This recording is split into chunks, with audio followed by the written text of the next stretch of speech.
in support with Kala Mandir Foundation, a CSR division of Kala Mandir Group.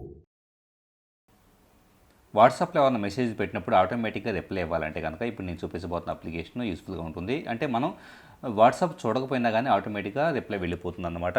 ఇక్కడ auto reply అనే అప్లికేషన్ని Google play store నుంచి download చేసుకుని install చేసుకుంటే కనుక once దీంట్లో రకరకాల రూల్స్ని యాడ్ చేయొచ్చు. ప్లస్ అనే సింబల్ని ట్యాప్ చేసేసి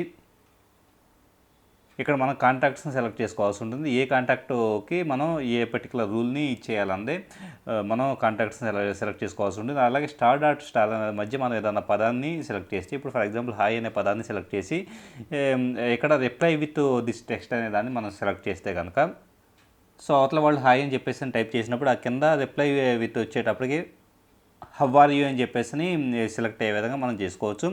ఫైనల్గా మనకి ఏ టైమింగ్స్ మధ్య ఈ రూల్స్ అనేది అప్లై అవ్వాలన్నది కూడా అంటే ఆటోమేటిక్గా రిప్లై అవ్వాలన్నది కూడా సెలెక్ట్ చేసుకోవచ్చు.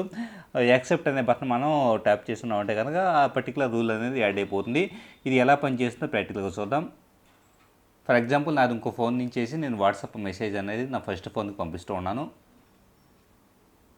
సో ఇక్కడ నేను హాయ్ అని చెప్పేసి మెసేజ్ కంపోజ్ చేసేసి సెండ్ బటన్ ప్రెస్ చేసిన వెంటనే చూశారు కదా ఏంటి వాట్ డూయింగ్ అని చెప్పేసి నా ఆటోమేటిక్గా అంటే నేను ఫోన్ పట్టుకోకపోయినా కానీ ఆటోమేటిక్గా రిప్లై అనేది వచ్చేసింది. చూడండి నా ఫస్ట్ ఫోన్ వాట్సాప్లోకి వెళ్ళగానే అది ఆటోమేటిక్ కనపడుతుంది. సో ఇలాగా మనకి ఆటోమేటిక్ మెసేజ్ని వాట్సాప్ ద్వారా పంపించుకోవడం కోసం ఈ అప్లికేషన్ చాలా యూస్ఫుల్గా ఉంటుంది. In support with Kala Mandir Foundation, a CSR division of Kala Mandir Group.